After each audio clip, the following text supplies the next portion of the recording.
세상에서 사람이 쓰는 단어 가운데 가장 아름답고 또 정겹고 참 좋은 단어, 그런 단어를 이렇게 꼽아라. 그러면 어떤 단어들이 들어가겠습니까?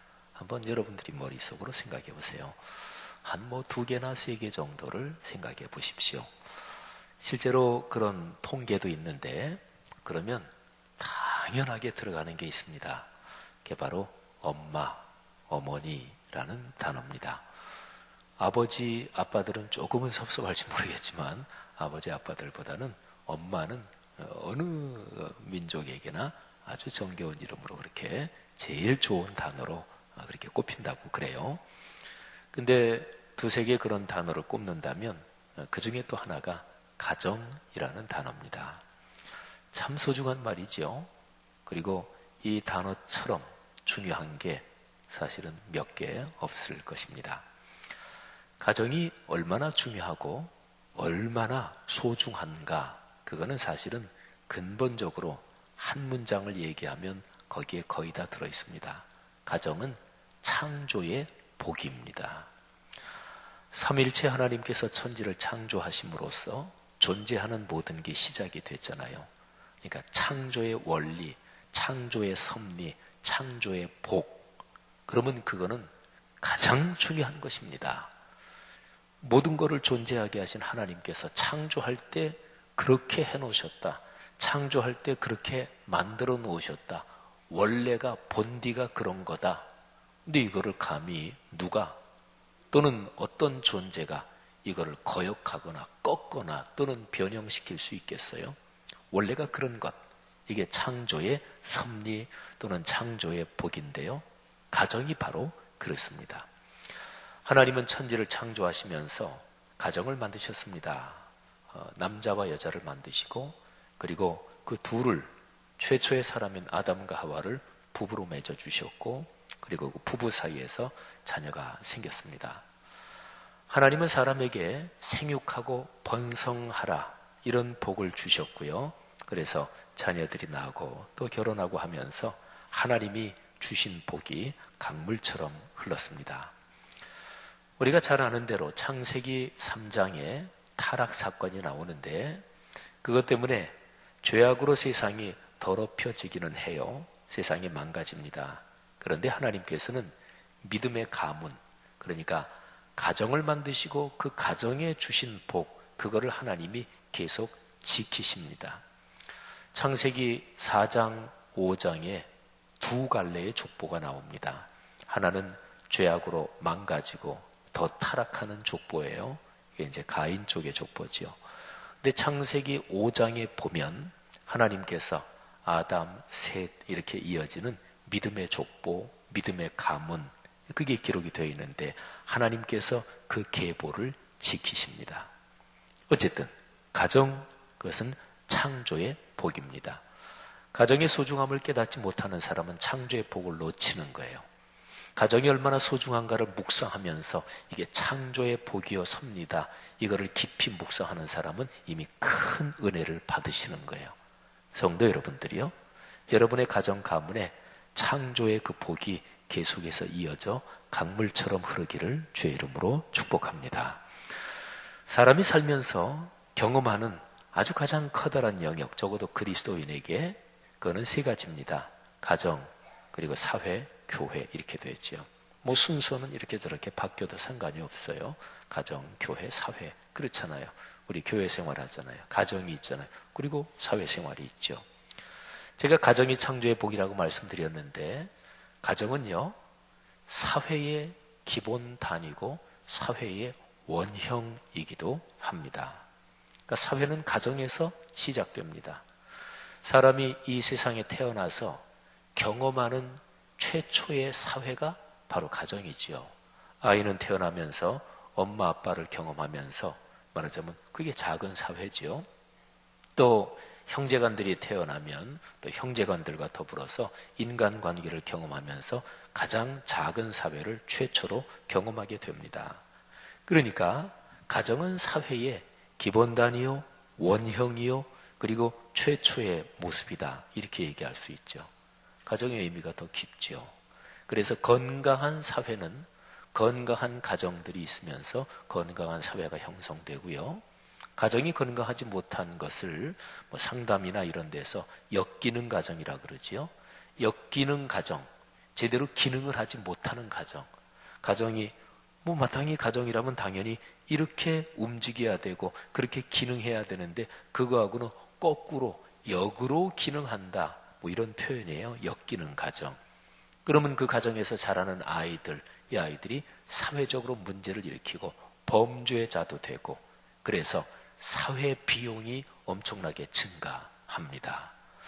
어쨌든 이런 사회적인 거를 조금만 생각해 봐도 야, 가정이 참 중요하구나 하는 것을 알 수 있습니다.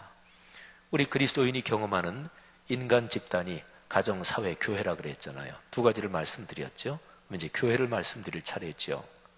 창세기 1장, 2장에 하나님이 최초의 아담과 하와 이 둘을 부부로 맺어주시고 그리고 그들에게서 태어난 자녀들이 에덴 동산에서 살았겠죠. 그런데 창세기 1, 2장에 나오는 그 창조의 모습 그리고 거기에서 생긴 최초의 가정, 이거는 교회의 원형이기도 합니다. 남편과 아내가 있고 태어나는 자녀들이 있고 다른 피조물들이 있고 그리고 거기에 창조의 주님께서 같이 계시는 거예요. 에덴 동산이 바로 그렇게 아름답고 멋진 곳 그리고 하나님의 선물이었습니다. 그래서 창세기 2장에 나오는 에덴 동산은 신학적으로 해석하면 그거는 교회의 원형이기도 합니다. 그래서 하나님은 창조하실 때 가정을 만드셨어요. 그런데 동시에 교회를 만드셨다. 이렇게 볼 수가 있죠. 우리는 그리스도인으로서 특별히 가정은 뭐 누구에게나 다 중요하죠. 근데 그리스도인으로서 교회가 참 중요하잖아요. 근데 가정, 교회, 하나님의 진리의 가르침, 하나님의 진리의 거룩한 흐름으로 보면 교회에서 하나님의 가르침을 받죠. 그리고 은혜를 받고 그러면서 그 받은 은혜를 가지고 가정에서 그렇게 생활하면서 가정이 복을 받는 거예요. 그러니까 진리의 가르침, 진리의 흐름으로 보면 교회가 먼저고 그게 가정으로 흘러요. 그런데 구성으로 보면, 그러니까 현상적인 사회적인 구성으로 보면 사람은 태어나서 가정에서 먼저 태어나잖아요. 그래서 가정을 단위로 해서 그리고 교회가 구성이 되는 거죠.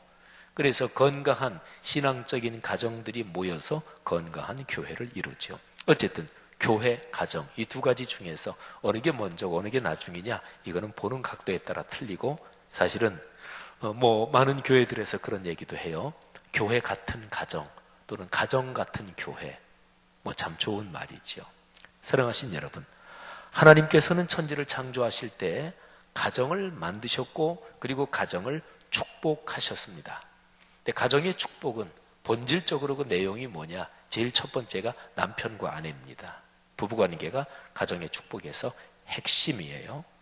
그 다음에 이어지는 게 부모, 자녀. 그러니까 자녀의 복은 가정의 축복에서 절대로 빼놓을 수가 없는 것이지요.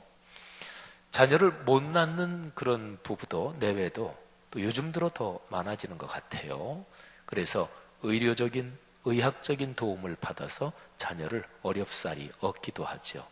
의료적인 도움, 또 의학적인 그 조치들은 그거는 하나님의 신유의 축복 중에 하나입니다. 어떤 사람들은 하나님의 은혜, 하나님의 신유의 축복을 구한다고 하면서 의료를 무시하는 사람이 있는데 그거는 광신입니다. 그거는 맹신입니다. 의료도 하나님이 사람에게 주신 축복이요. 넓게 보면 신유의 축복 중에 하나지요. 그래서 자녀를 얻지 못할 때 뭐 시험관악이나 뭐 또 이렇게 해가지고 자녀를 얻기도 하잖아요. 그래도 자녀를 못 갖는 그런 부부도 있습니다. 그럴 때는 어떤 하나님의 섭리가 있다. 또 하나님의 어떤 뜻이 있다. 이렇게 생각을 하는 게 좋지요.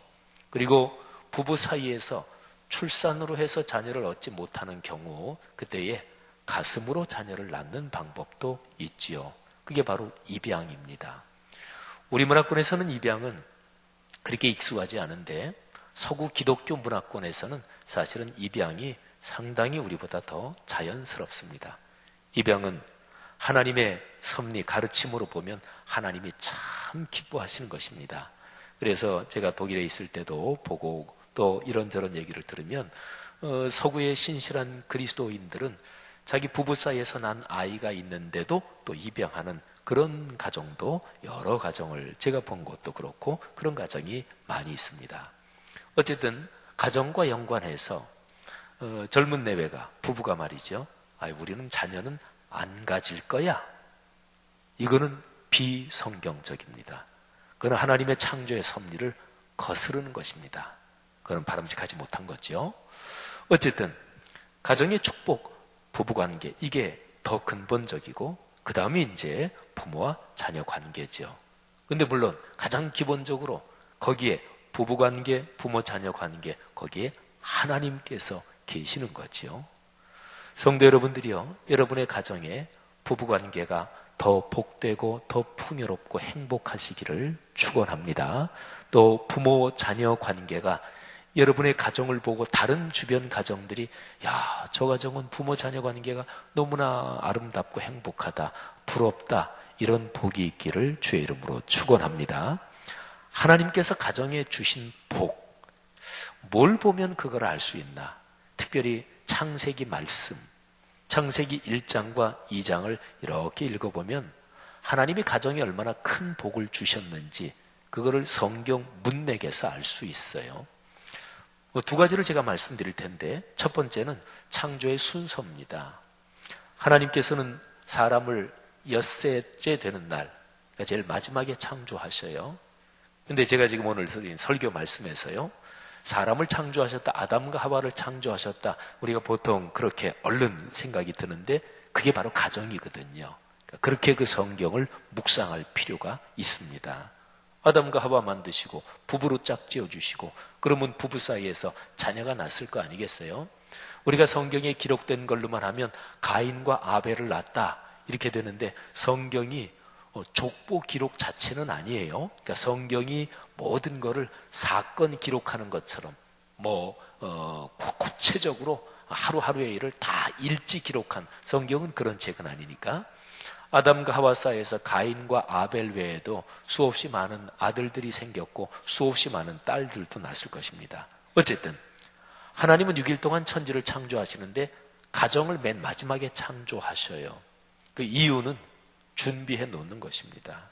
그러니까 사람 아담과 하와가 생겨나서 그들이 살 수 있도록 모든 것을 다 준비해 놓으시고 그리고 이제 아담과 하와를 창조하시고 그리고 가정을 이루게 하신 거지요. 여러분, 아이가 태어나기 전에 준비를 하잖아요. 손녀, 손자가 태어나기 전에 할아버지, 할머니들은 벌써 준비를 굉장히 많이 해요. 왜? 손녀, 손자가 소중하니까. 어떤 중요한 분이 우리 집에 손님으로 오신다. 그러면 준비하죠. 집안 청소도 해놓고 또 중요한 손님이 집안에 온다. 그렇게 생각하고 준비를 하다 보면 눈에 전에는 안 보였던 게 보이는 게 굉장히 많아요. 여기 먼지도 좀 털어내고 이것도 좀 새로 바꾸어 놓고 그러니까 중요한 것일수록 소중한 것일수록 준비를 하고 그리고 미리 이렇게 저렇게 환경을 조성해 놓습니다. 왜 사람을 마지막 날 창조하셨을까요? 왜 가정을 제일 나중에 창조의 순서에서 마지막에 하나님께서 만드셨을까요? 중요하기 때문에 그 전에 이런저런 준비를 다 갖춰 놓으신 거예요. 자, 그 다음에 하나님이 가정을 얼마나 소중하게 여기셨는지 그거를 볼 수 있는 또 중요한 한 가지가 있는데 하나님이 아담과 하와를 부부로 맺어주시고 그리고 이루어 놓으신 그 가정을 에덴 동산에 살게 하셨습니다. 근데 이 에덴 동산 이거를 좀 구체적으로 묵상해 보면 하나님은 가정을 너무너무 소중하게 생각하셨구나 하는 것을 알 수 있습니다. 여러분, 사람이 살면서 내가 어디에 사나 이거 굉장히 중요하죠. 그리고 사람이 경제적인 여건 이게 차이가 있기 때문에 사람이 경제적으로 아무런 구애됨이 없다. 경제적으로 얼마든지 넉넉하다. 그런 상황에서 당신 가정이 살기 좋은 제일 좋은 곳을 골라봐라. 한번 그런다면 머릿속에 어떤 장소를 떠올릴지 한번 생각해 보십시오.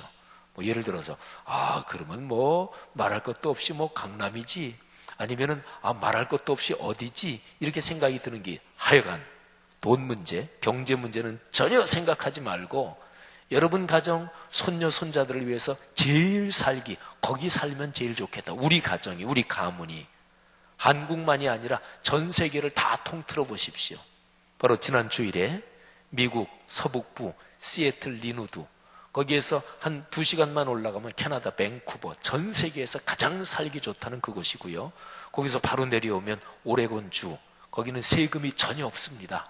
그러니까 미국 사람들이 노후에 많이 와서 산다고 그래요. 자연경관은 뭐 말할 것도 없이 뭐 알프스, 스위스 그런 데처럼 아름답습니다. 뭐 하여튼 거기 포함해서 전 세계 사람들이 가장 살기 좋은 곳 꼽으면 뉴질랜드 꼽히고 스위스 꼽히고 뭐 꼽히는 데가 있죠. 북유럽도 꽤 많이 꼽히고.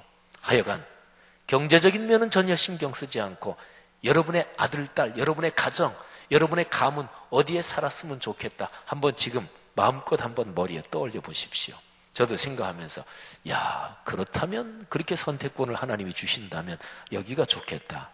근데 잠깐 고민이 되네요. 한 군데만이 아니라서 한 서너 군데 되네요. 뭐 그러면 하나님이 그렇게 선택하라고 하신다면 1년에 한 2-3달씩 뭐 돌아가면서 살지요. 여러분, 그렇게 사실 날이 우리 교회 성도들한테 옵니다. 우리 교회가 미션센터 세웠잖아요. 그럼 미션센터 유럽에도 세우고 또 아프리카에도 세우고 그리고 이스라엘 갈릴리 호변에도 만들 거예요. 그러면 은퇴하시고 왠지 비행기 값이 들고 뭐 이래서 문제지만 뭐 요즘 뭐 몇 년 저축해서 뭐 해외여행도 가고 그러잖아요. 그러면은 몇 년 이렇게 저축해서 비행기 값 마련해서 미국 시애틀 가서 거기에 우리 선교센터에서 사역하고 봉사하고 하면서 한 2달 계시고 그리고 이스라엘 갈릴리 가서 갈릴리 호변에 있는 말씀 묵상의 집에서 한 2달 기도하고 묵상하면서 갈릴리 호변을 거닐기도 하시고 갈릴리 호변이 예수님이 계셨던 곳, 예수님이 배 타고 지나셨던 곳 이런 것 때문에 너무나 사랑스러우면 그냥 뛰어들어서 수영도 하시고 사랑하신 여러분, 가장 살기 좋은 곳 우리 가정, 우리 가문에 선택하라 그런다면 어디를 선택하시겠습니까? 하나님께서 가정을 만드시고 그리고 그 아끼시는 처음 사람을 만드시고 야, 이 귀한 아이들을 어디에 살게 할까? 그리고서 하나님이 만드셨어요. 에덴 동산 하나님이 만드신 거예요. 그리고서 사람을 거기에, 최초의 가정을 거기에 살게 하셨습니다. 여러분, 에덴 동산은 인류 역사에서 가장 살기 좋은 곳, 그리고 가장 이상적으로 바라는 이상향, 그러면 서구 문화권에서는 그게 에덴 동산인 거예요. 뭐 중국 이렇게 해서 하는 동양 문화권에서는 그걸 가리켜서 무릉도원이라고 그러죠. 여러분, 뭐 요즘은 전 세계적으로 이게 문화가 다, 지식이 다 통합됐으니까 그야말로 대표 선수를 하나 꼽으라 그런다면 에덴 동산 이렇게 얘기할 수가 있을 것입니다. 하나님이 최초의 가정을 그 에덴 동산에 살게 하셨습니다. 하나님이 가정을 얼마나 아끼신 거예요? 얼마나 사랑하신 거예요? 성도 여러분들이요, 하나님이 천지를 창조하시고 최초의 가정을 그렇게 아끼시고 사랑하셨는데 그 하나님이 지금도 여러분들의 가정들을 하나님이 사랑하십니다. 하나님이 여러분의 가문이 복되기를 바라십니다. 하나님이 여러분의 가문이 아름답고 행복한 곳에 살기를 원하십니다. 제가 아까 말씀드린 거는 물리적으로 캐나다 밴쿠버든 뉴질랜드든 아니면 서울 어디든지 간에 이렇게 물리적인 장소를 얘기했는데 사람이 제 아무리 좋은 물리적인 장소에 살더라도 부부간에 싸우고 등 돌리고 살면 행복하지 않겠지요. 부모 자녀 간의 의가 상했으면 행복하지 않겠지요. 그러니까 물리적인 장소 기본적으로 중요한데 그거를 포함해서 가족의 아름다운 관계, 시편 128편에 나오는 것처럼 또는 아름다운 주변 사람들과의 관계, 이런 거 영적인 관계를 다 포함해서 그래서 가장 살기 좋은 것, 그게 바로 에덴 동산이에요. 제가 에덴 동산이 어떤 곳인지 창세기 2장 8절부터 17절까지 성경에 그 묘사가 나와요. 제가 한번 읽겠습니다. 근데 읽을 텐데 이걸 한번 잘 들어보시면서 자, 에덴 동산을 한번 충분히 상상을 해보세요. 야, 그곳이 어떤 곳일까? 한번 천천히 제가 읽을 텐데 그걸 들으면서 상상해 보시면서 두 가지를 한번 생각하세요. 첫 번째는 하나님, 내 가정, 우리 가문이 살아가는 인생의 시공간이 이 에덴 동산 같게 하옵소서. 그런 소원을 가지시기를 바랍니다. 이 말씀을 들을 때 그런 소원을 갖고 그렇게 기도하는 마음을 가진 성도들의 가정마다 살아가는 모든 시공간이 에덴 동산의 축복이 있을 것을 믿습니다. 그 다음에 또 하나 생각하실 것은 에덴 동산 그 본문을 제가 읽을 텐데 굉장히 좋아요. 참 좋습니다. 제가 묵상하기로는 100% 좋습니다. 그런데 보통 성도들이 에덴 동산 생각하면 굉장히 좋고 그런데 뭐 온갖 아름다운 열매들 또 강이 흐르고 그걸 상상해 보면 무지무지하게 좋죠. 어느 도시든지 그 도시가 아름다우려면 세계적인 도시가 되려면 굉장히 중요한 조건이 몇 가지가 있는데 그 중에 하나가 도시에 강이 흘러야 돼요. 에덴 동산에 거기는 강이 흐르고 있었습니다. 근데 다 좋은데 보통 성도들이 에덴 동산 생각하면 요거는 아닌데 하고 하나가 걸리는 게 있을 거예요. 그 걸리는 게 뭔지 한번 생각을 해보세요. 자, 두 가지를 말씀드렸죠. 하나는 여러분의 가정이 하나님 내 가정 가문이 에덴 동산 이런 시공간에 또는 정신적인 영적인 이런 시공간에 살게 하옵소서. 두 번째는 에덴 동산에서 다 좋은데 뭐 하나 걸리는 게 혹시 있나? 그걸 한번 주목해 보시라는 얘기예요. 자, 제가 봉독합니다. 표준 세번역 성경으로 제가 봉독하겠습니다. 주 하나님이 동쪽에 있는 에덴의 동산을 일구시고, 여러분 이 문장에서 에덴 동산은 하나님이 일구셨어요. 하나님이 그 작업하실 때 얼마나 행복하셨을 거예요. 아담 하와 그 아이들을 여기에 살게 해야지. 그러면서 이렇게 집 지으면 그 아이들이 좋아할까? 강을 어디로 흐르게 할까? 얼마나 행복하게 하셨겠어요? 에덴 동산을 일구시고 지으신 사람을 거기에 두셨다. 주 하나님은 보기에 아름답고 먹기에 좋은 열매를 맺는 온갖 나무를 땅에서 자라게 하시고 동산 한가운데는 생명나무와 선과 악을 알게 하는 나무를 자라게 하셨다. 강 하나가 에덴에서 흘러나와서 동산을 적시고 에덴을 지나서는, 이거를 자세하게 묵상하면 강 하나가 에덴 어디에서 발원이 돼서 시원이 돼서 흘러요.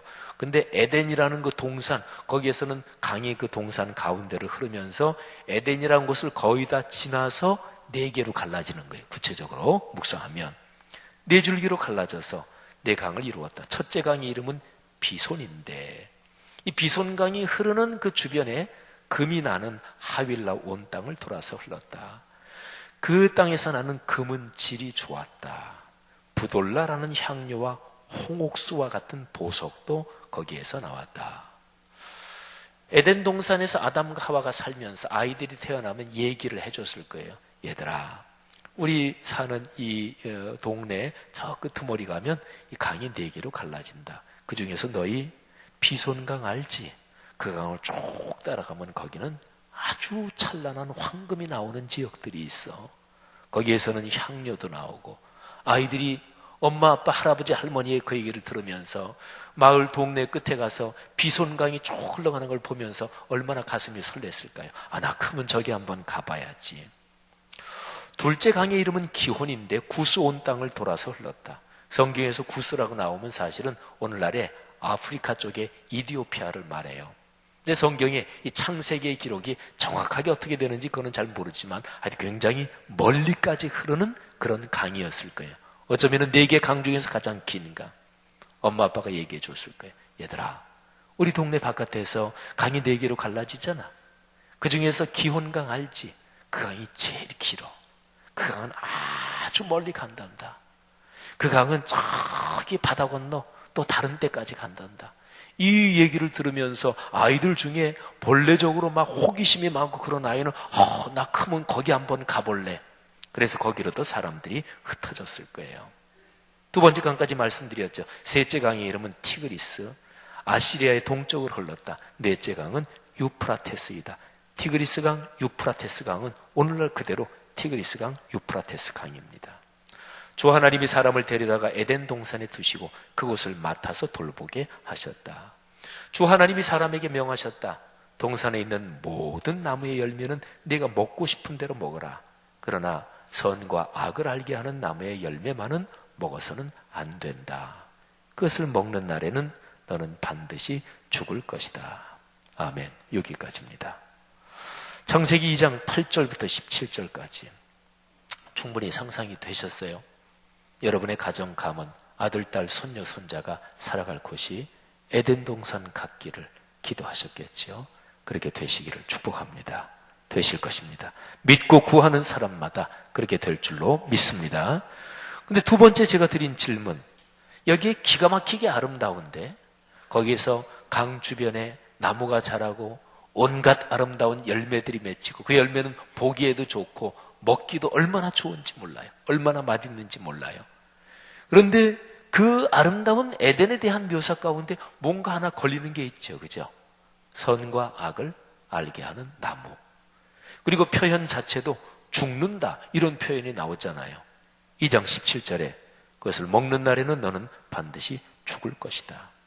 그러니까 에덴 동산에 대한 그 아름다운 동산, 참 강이 흐른다, 이 한마디로 그림처럼 머릿속에 연상되는 그 아름다운 동산, 그 분위기를 깬단 말이에요. 뭐가? 선과 악을 알게 하는 나무. 우리가 흔히 선악과 이렇게 표현하는 그게 분위기를 깨는 것 같아요. 그런데요, 그거는 우리 성도들이 오늘날 창세기 2장 그리고 3장으로 쭉 이어지는 스토리를 알고 있어서 그래요. 이렇게 한번 시간을 좀 거꾸로 거슬러 올라가서 생각해 보세요. 하나님이 에덴 동산을 만드시고 거기에 아담과 하와를 두시고 거기에 아이들이 태어나고 아들들 딸들이 태어나서 어린아이들이 뛰어놀고 어린아이들이 청소년이 되고 그러면서 에덴 동산은 참으로 행복했을 거예요. 그때의 그 에덴 동산에서 사람들이 선악과를 볼 때 불길한 예감을 느꼈을까요? 그러지 않았을 것입니다. 자, 선악과의 뜻이 무엇일까요? 왜 하나님이 괜히 그런 건 만드셔서 괜히 그냥 일부러 그렇게 해서 왜 사람을 힘들게 하시나 이렇게 생각들을 많이 하잖아요. 그런데 선악을 알게 하는 나무의 본래 뜻, 그게 이런 거예요. 창조주 하나님을 경외해라. 예배하며 살아라. 그러면 너희는 영원히 복될 것이다. 하나님을 경외하라. 이게 선악과의 뜻입니다. 여러분 잘 들어보세요. 하나님이 모든 피조물을 지으시되 사람을 으뜸으로 만드셨잖아요. 제일 귀하게 만드셨잖아요. 피조물들 중에서 하나님의 형상과 모양을 따라 창조했다. 이거는 사람만 그래요. 그러니까 사람은 다른 피조물하고 다르게 얼마나 뛰어나게, 얼마나 으뜸으로, 얼마나 아름답게, 그러니까 히브리서에서 기록하기를 천사도 부러워한대요. 우리 사람을 말이에요. 천사도 흠모한다. 천사도 우리 사람, 저 사람 얼마나 부러운지 모르겠다. 그런다는 거예요. 그런데 그런 상황에서 꼭 하나 주의해야 될 게 있습니다. 교만입니다. 교만해지면 망합니다. 여기에 다른 사람보다 돈 많이 버신 분들 계십니까? 유별나게 돈 때문에 교만해지면 그것 때문에 망합니다. 다른 사람보다 지식이 더 많고 가방끈이 긴 사람이 있습니까? 축복이죠. 근데 교만해지면 그것 때문에 망합니다. 다른 사람보다 외모가 더 출중한 사람이 있습니까?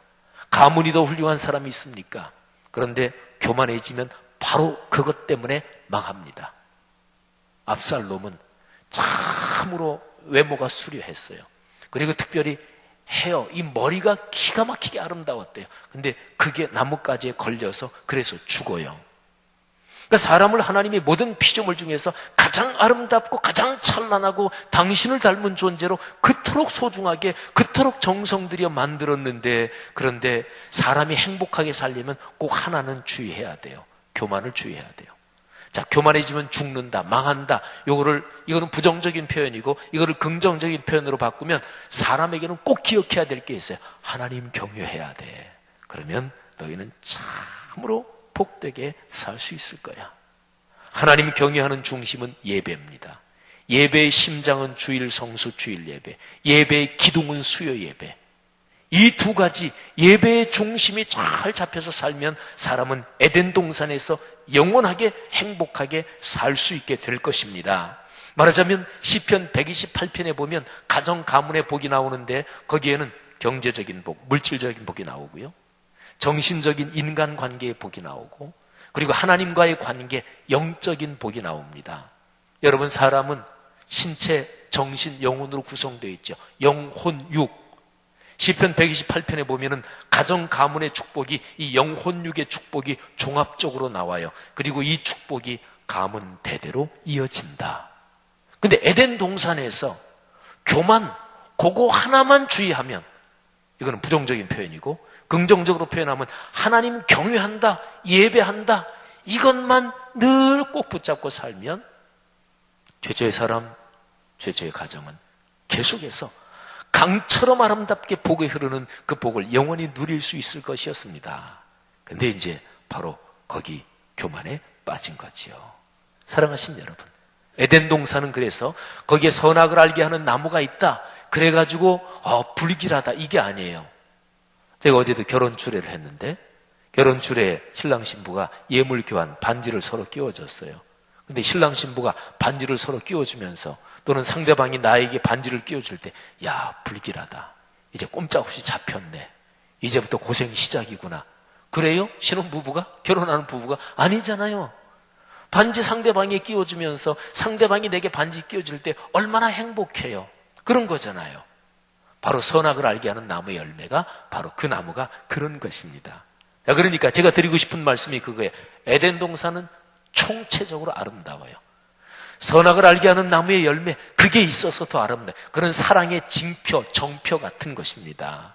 성도 여러분, 에덴 동산이 이렇게 좋아요. 이 축복이 여러분의 가정 가문에 강처럼 흐르기를 바랍니다.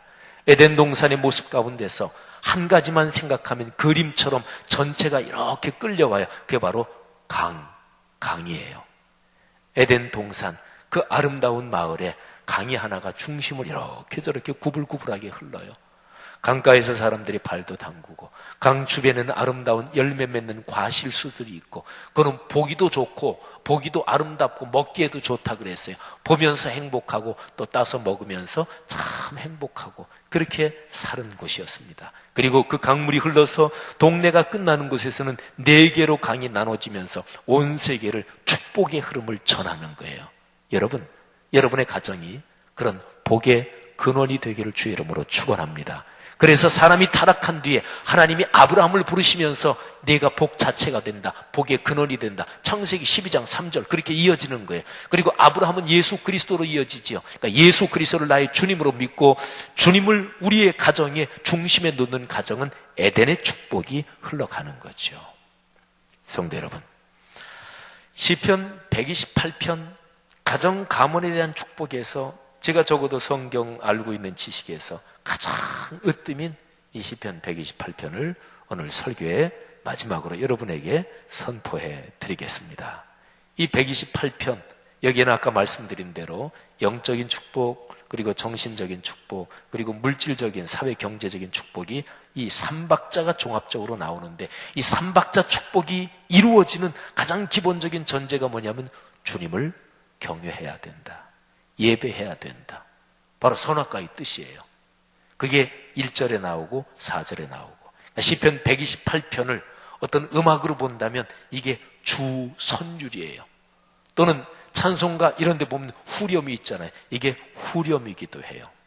제가 선포합니다. 여러분 가정에, 모든 가문에 시편 128편이 이루어지기를 바랍니다. 주님을 경외하며 주의 명에 따라 사는 사람은 그 어느 누구나 복을 받는다. 표준 세번역이에요. 내 손으로 일한 만큼 내가 먹으니 이것이 복이요 은혜이다. 경제 물질적인 축복이죠. 집 안방이 있는 내 안에는 열매를 많이 맺는 포도나무와 같고, 상에 둘러앉은 내 아이들은 올리브 나무의 묘목과도 같다.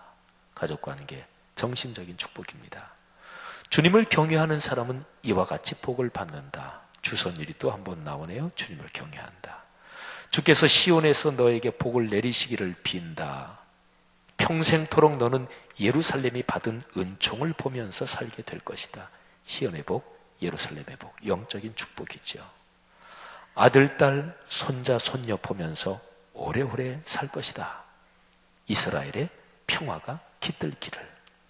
여러분의 가정 가문 이런 복으로 내내 복되시고, 그리고 여러분의 가정 가문에서 복이 주변으로 흘러 넘쳐서 하나님의 이름을 높이고 주님께 영광을 돌리는 그런 가문 되시기를 축원합니다. 기도하겠습니다.